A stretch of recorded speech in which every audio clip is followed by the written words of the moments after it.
Hello and welcome. The goal of this podcast is to get listeners connected with others in the sports industry because they say it's all about who you know, and now you know us. All right, well, welcome everybody to another episode of the Constant Sports Podcast. We have an exciting episode today with Steve from BettorTakes. Thanks for joining us today, Steve. Yeah, thanks for having me. We're excited to talk about the sports kind of betting industry. Obviously, BettorTakes there in the name kind of gives it away. The sector we'll be diving into today. And Steve, I guess if you can just jump us off here. Well, a little bit of background on kind of maybe your industry related experience, sports betting, why the sports betting sector, etc.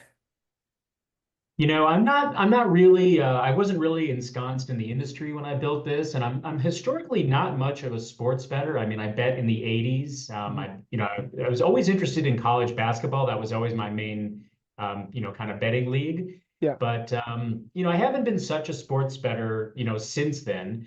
But then a few years ago, when the Supreme Court finally made it legal, I decided to start betting college basketball again. And I'm kind of more of a numbers guy than a sports guy. Like I'm Mhm. more of a kind of a finance spreadsheet kind of guy. And I've always just looked at sports as kind of, recreation and entertainment, not something to make money on. But I don't know, for some reason, I was just in a place in my life where I got interested in looking at college basketball once they made it legal. And I started, seriously getting into it and studying and doing a lot of work and started making bets. And I just really wanted to know how I was doing in certain areas. I mean, college basketball, there's a lot of different categories. Like, how am I doing in the Big Ten? How am I doing in Yep. the ACC? How am I doing interconference? How do I do with underdogs? How do I do with home teams? How do I do with teams coming off a few wins? How's my recency bias? Am I looking too much at what teams have done the last few weeks? And Mm. I just had all these questions. And I very confidently went online to try to find some software or an app that could help me out. And I was just shocked to find nothing out there. I mean, there were some rudimentary bet trackers that just give you kind of accounting functions, your win loss, but they don't really separate things out for you. They don't really, sports betting has two components to it. One of them is handicapping, which Mhm. is how you're doing picking, your opinion on the game, and then money management, which is how you express that opinion through betting. And trackers just kind of smush those into Put it one together. number and they don't really isolate for you. I was more interested in how I was doing handicapping. How am I doing betting? How am I doing picking these? How is my opinion?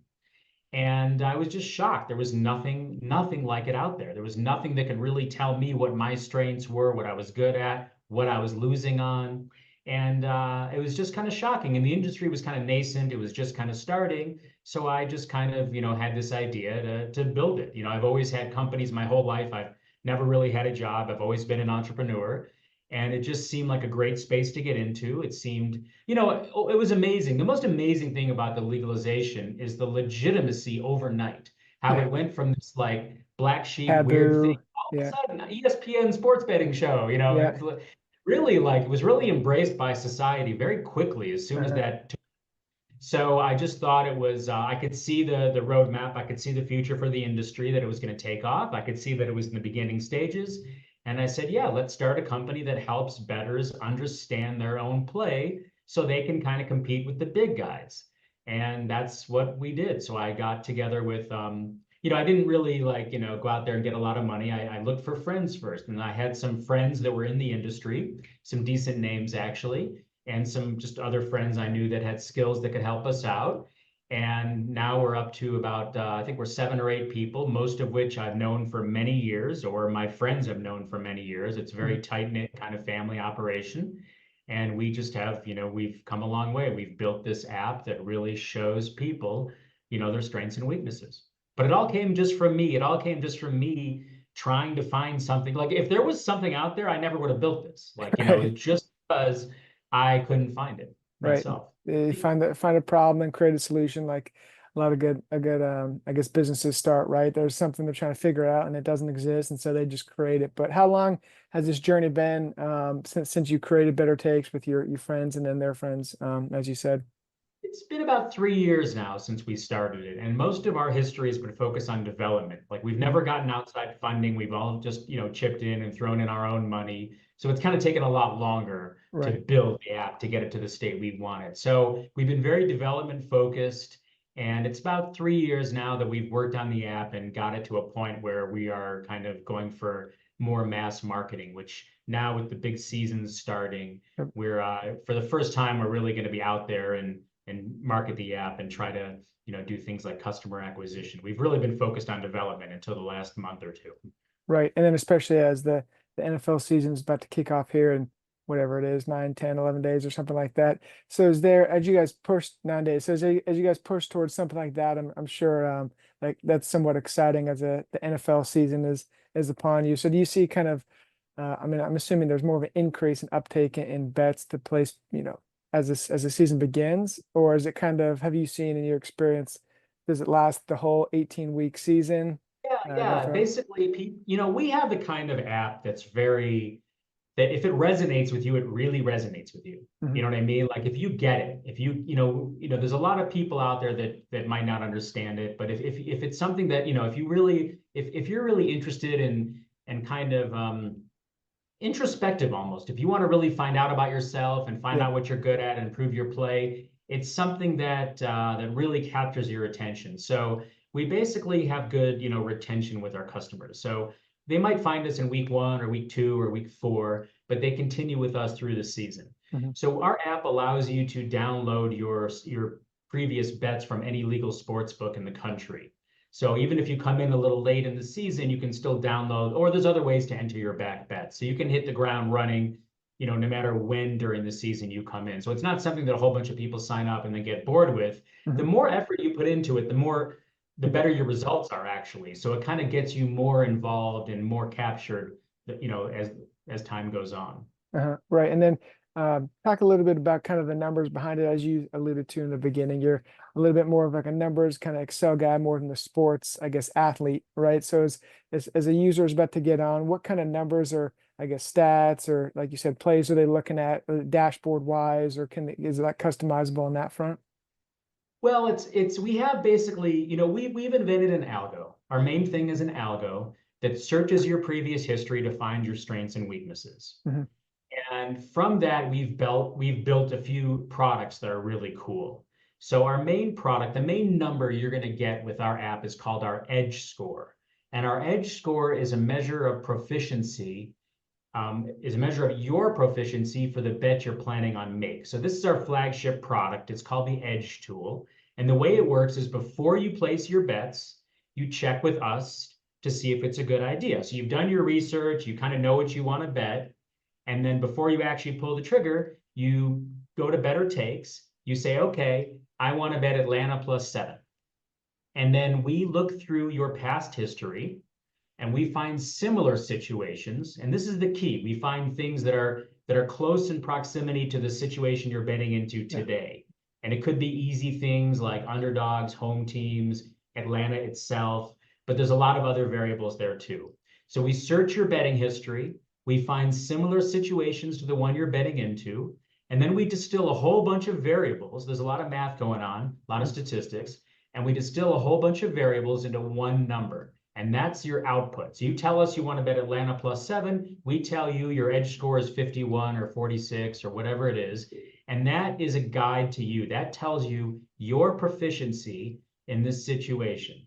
And what that does is, and if it's a good number, great. It's validation, go for it. Ready to It go. really, the value kicks in when it's a bad number. When it's a Mhm. low number, that's indicative of something that you maybe don't have a lot of expertise in, or maybe it's something that it's indicative of a pattern you're in. It's indicative of mistakes you're making that you're not aware of. Because if you knew you sucked at something, you You'd wouldn't stop continue doing it. betting. Yeah. So it obviously, if you get a low edge score and something happens, there's a transformation that happens when you see that. It's easy to throw a bet in. It's easy to say, hey, I want to bet $100 on the Cowboys. Yeah. But if someone told you, hey, you suck at that bet and you're probably going to lose, even though you kind of knew that already, but when you come face to face with a bad edge score, it adds a lot of mindfulness. All of a Mhm. sudden, you're like, hey, And you might even understand, you might say, yeah, this is a situation I haven't been doing well with lately. And it just adds a little bit of mindfulness and it just makes you pause a little bit. And you might still place the bet. You might say, you know what, I know I get it. I know that I suck at this, but this is different. And that's fine. We're not telling you not to make the bet Yeah. necessarily. It's just another piece of information.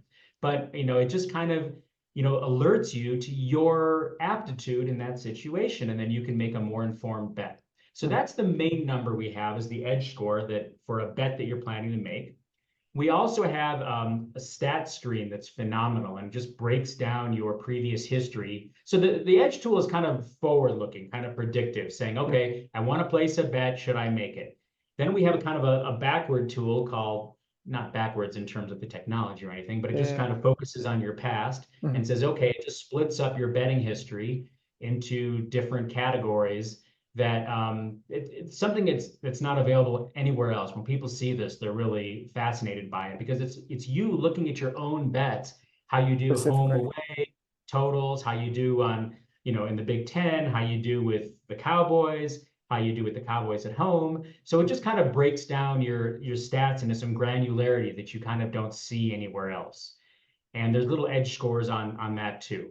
But you can really see how you're doing. We're adding something in the next month or two called BettorTakes Insights that's going to give you a little more insight, more of a narrative approach. Here's how you're doing with home versus away, or here's Mhm. how you're doing in these categories. So we're adding another feature that's going to kind of augment that stat screen and give you a little more data. And then the third feature we have currently on the site is something called the recommendation engine, which is really cool, and it's unlike anything we've ever seen. And what it does is it tells you where your optimal spot on the alt spreads is. And the alt spreads is something that's like kind of the forgotten thing in sports betting. Like no Right. one No one cares touches about the those. alt spreads, no one looks at it. Yeah, like who looks at the alt spreads, right? But we think we're going to bust the alt spreads wide open. We think it's a great source where you can have an advantage because it's very formulaic and life isn't formulaic like that. Like there's definitely people, basically what our recommendation engine tool does is it looks at your bet. So you say you want to bet Atlanta +7, we give you an edge score, but then we also look at your wins. We say, okay, when you win in situations like these, not the losses, but just the wins, you usually crush.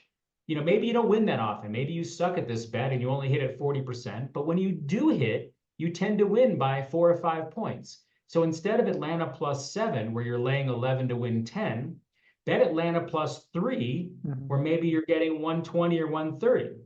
And that you're going to hit a little less often, but you hit it frequently enough to make up for, the increase in odds makes up for the instances The that you play. might not hit that you would have hit Atlanta +7. So the recommendation engine finds your optimum spot on the alt spread ladder, I call it. Mhm. And there's alt spreads for every bet now, right? Like totals, whatever. So you're not limited to just point spread and money line. Your opinion might be Atlanta +7 is a good bet. You might not really have an opinion on Atlanta +2 or +3, Right. but we're going to tell you that, hey, that's your best bet. Atlanta +3 is where you should bet to maximize your return.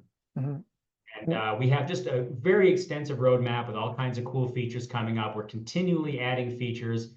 None of our features, nothing we have on the site has any opinion on the games or the bets whatsoever. We're only looking at your data. We're not looking at stats or trends or players. We're just saying, when you bet into this situation, how do you usually do? Mhm. Yeah. One, I like the kind of the personal, introspective type of look. It's like, okay, take a look. Because I feel like anytime someone places a bet, it's this is gonna hit, right? Like no one's ever placing a bet that says, this won't hit. I mean, obviously that defeats the purpose. So I think kind of getting numbers and looking kind of at your own score and being, saying, okay, I do suck at that, or, actually surprisingly am good at, the Los Angeles Angels home games or whatever it is, right? I like that kind of concept of it to bring that to the table. And then I was curious regarding the strength and weaknesses. I'm not sure if you can see this or not, or what your opinion is, but are there certain strengths or certain over-unders or home and away or spreads or whatnot that people think they're good at that they're actually not? Have you seen anything like that? Well, my personal experience, I mean, it's funny. Like I said, I've been an entrepreneur my whole life. I've always started companies. I've always been employee number one. Mhm. So it's not very surprising that when I bet college basketball, I bet underdogs because, I identify with the underdog, right? I Right. don't want to see Carolina and Duke win, right? Yeah. So I bet underdogs, and that's kind of my thing. I mean, my big score was Villanova beating Georgetown. You know what I Okay. mean? That was Yeah. like, so that's my thing is betting underdogs. That's kind of like in life, that's my philosophy. I'm not a favorite guy, I'm an underdog guy. So I was shocked to find out after a season of betting college basketball that I'm much better betting favorites than underdogs. Like, and it probably makes sense. It probably because I have a higher like hill to overcome. I don't Right. want to bet favorite, but if they're giving away money, I'm going to bet it, right? Of course. So it's really shocking how to me that I'm just an average better with underdogs and with favorites. I knew I was a winning player and I knew I Mhm. was winning a little bit, but I had no idea that the area that was putting me over the top was favorites. Yeah. Like I never would have guessed that ever. Right. And one of our partners, my partner Bobby Firestone, who kind of is known a little bit in the betting world, what was really surprising to him was how much better he is at totals and over unders than Hmm. at point spread and money line bets for Yeah. every sport. He's just a master at totals, and he just racks up these incredible edge scores and win losses and totals. And he just had no idea. I mean, he knew he was winning, but he didn't really know how diverse that his skills were between betting the money line and point spreads and the totals. So our own experience as our partner, we love the app. We use the app all that. We built it for us. Let's face Yeah. it. So yeah, so really our personal experiences, it's really shocking to us, like that it's really pointed things out to us that we never would have known otherwise. Yeah, no, that's awesome.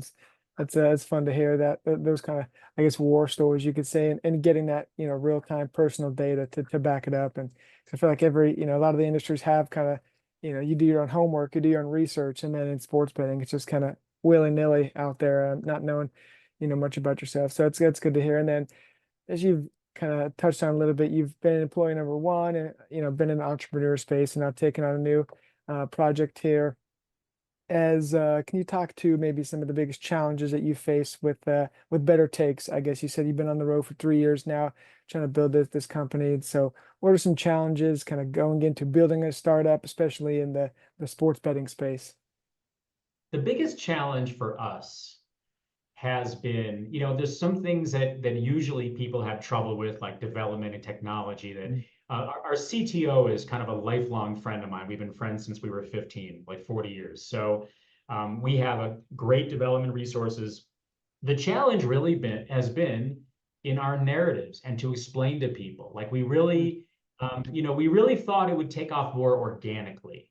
Like we really believe the, build a better mousetrap thing. So the challenge has really been, my partner Bobby in the industry keeps saying we're a little before our time. People aren't Mm. quite ready for this yet. They're just getting used to the incredible amount of information out there. They're still sorting through the trends and the Data. data Yeah. and all that stuff. And it just, it's a little before its time. So basically our obstacle has just been kind of a marketing obstacle of getting people to understand how powerful this is, of just basically relaying, like I said, we love it, the core founders. And it's been, the hard part has been kind of translating that to other people, kind of really telling other people that, hey, people just want quick fixes and 5-second things. And it's like, hey, if you spend a little bit of time, not even that much, Yeah. because you can download your history, but if you spend just 30 seconds a day before you place your bets, throwing it into our app, it's going to have some lifetime rewards for you.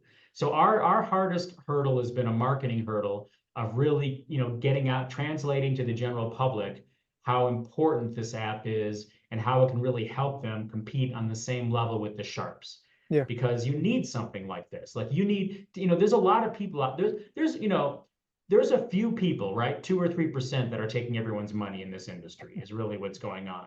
And we can give you the tools to compete with that. And it's really important. You know what I mean? Like you need to be, if you want to compete with these guys with all this info, you need to be at your best. You can't afford bankroll leaks. You can't afford to keep making the same mistakes over and over. So our hurdle has been just really getting that out to the public and really letting them know that this is something, and everything I've told you is free. Like Mhm. there's no, we have from now on, our features are going to go behind paywalls. But I mean, we have our free features are pretty incredible.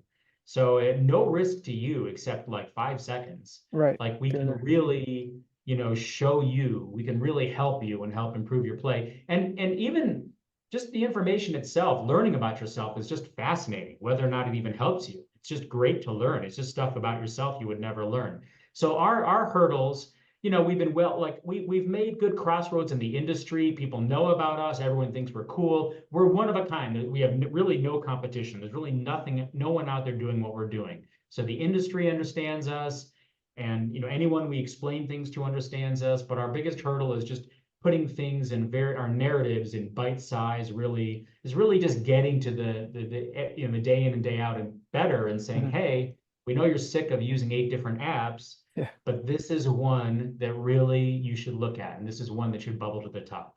Yeah, no, awesome. And then hopefully we can help with that here, by the listeners and viewers watching and tuning in today. And as you talked about, I think you said Bobby or someone from the industry was saying you might be on the kind of the cutting edge, too soon, but looking forward 5 to 10 years, with sports betting, where do you see it going? How do you see it, evolving? As we touched on earlier, it was kind of an overnight, legalization, and next thing you know, ESPN's got ESPN Bet, and there's we're talking sports, unders and overs with players and props and things. And so where do you see the industry going in the next 5 to 10 years? So the industry, it's an interesting industry. As an industry, the driver of this industry is really the affiliate programs of the operators. Mhm. And the DraftKings and the FanDuels of this world, I thought it would fizzle out before now. It surprised me the longevity of these affiliate relationships and deals they have. Yep. And basically, all sites like ours, I mean, the betting industry is divided into two sites: the operators, the DraftKings and the FanDuels that take your bets, and everybody else who, one way or another, is selling you information. Mhm. And I really thought the information side would be a lot bigger by now, but it's really dominated by the operators. And the whole industry just is living off of these bounties. It's like we are just all farmers. We're just all cultivating customers for these operators that are paying us bounties. And I think it's a strange dynamic. It's lasted longer than I thought it would. So the trend that I see happening, what I think is going to happen is this is going to dry up at some point and the land grab is going to be over. And if you go to these sports betting conferences and you talk and you hear these guys speak, like the head guys at DraftKings or whatever, they all say that the next phase of things is going to be personalization. We're going to give you a more personalized experience. We're gonna, they want to lock you in as a customer. They don't want you odd shopping. And the way they say they're going to do that is by personalizing things. And if you live in Iowa, we're going to throw you stuff about Iowa. And I just don't think anyone cares about that. Like to me, the only reason people go to DraftKings over FanDuel is because the line is a little better. Like all we care about is better is price, right? Yeah. We're whores. Like if someone gives us 5 cents more or a half a point more, we're gonna Right. bet with the other people, right? We don't care. There's nothing DraftKings can do for me personally that can make me bet them if someone else has better odds. Hmm. So what I think is going to happen is we're as a company and me, we're very strong proponents of the peer-to-peer betting networks. And we think that these networks are going to really start growing and growing as people understand that it's just the same thing, but they'll save you a ton of money. Like the commission structure is so much more advantageous. And some of them even have alt spreads now and stuff like that. So I really think that, people are, I mean, this is a close business. If you're, nobody is hitting 72% or 64%, you know what I mean? Like it's, and if every dime matters in this business, it's the odds makers are good. You know what I mean? Like Right. it's very more even than Yeah. you think. And so I really think that there's going to be the rise of the peer-to-peer. And as people understand, they're just as safe as the operators, they're just as easy to use, except the commissions are substantially less. So we think that more and more people are gonna migrate to those because it just saves you money. You just don't have to hit 53% to make money. You can hit 50.4% and make money. Hmm. And that's where everyone is, right? Everyone's between 50 and 52%. So we think that, and I personally think that the rise of the peer-to-peer is going to really create problems for the operators because they just offer nothing. It's Yeah. just all about price at the end of the day. And the more that people catch on, the more people will migrate to the peer-to-peer. Right. Okay. Interesting. So we'll keep that in mind as especially for the listeners and viewers as the industry grows, and keep an eye on the peer-to-peer sector, and watching things move and shake there. And Steve, as we kind of start to wrap up here, what are some, I guess, next steps for Better Takes? I know you said you guys were moving into a kind of a paywall here in the future, and some software updates and things. What's kind of next? And obviously, where can people find Better Takes? So what's next is, it's just more of the same. We just keep adding tools. Like I said earlier in our talk, that bet trackers combine two things. They combine handicapping with money management. Hmm. And we've been totally focusing on the handicapping. How do you do with your opinion? But pretty soon we're going to come out with Better Takes Financial, which isolates the betting part of it. And for instance, maybe there's two categories, like maybe there's two leagues that you're equal in. Maybe baseball and basketball, you have the same competence level, but maybe one of them you're winning a lot more than the other. So we want to figure that out. We want to dissect your betting just like we dissect your handicapping. We want to look at your betting patterns, look at how you're expressing your opinions through betting. Maybe you're doing too many parlays, obviously, but we want to like really look at your betting and say, hey, these are the mistakes you're making betting. So we're going to kind of make a mirror Better Takes, in the financial I see. world to really show you how your money management is affecting your play. We're basically moving to a format where you tell us anything about a game you want. Not only I think Atlanta +7 is a good bet, but I think LeBron's going to get shut down, or I think the defense of this or that. You just tell us kind of what you think about the game. Hmm. And then we're going to say, okay, when you have these kinds of opinions about these kinds of games, here's what usually happens. So you might say, okay, I want to bet Atlanta +7. And right now we say maybe Atlanta +3 is a better bet, but we're going to move to kind of a format where we say, okay, you think Atlanta +7 is a good bet? You should bet the under in the first half because that's what usually happens. It's going to be a lower scoring game than you think.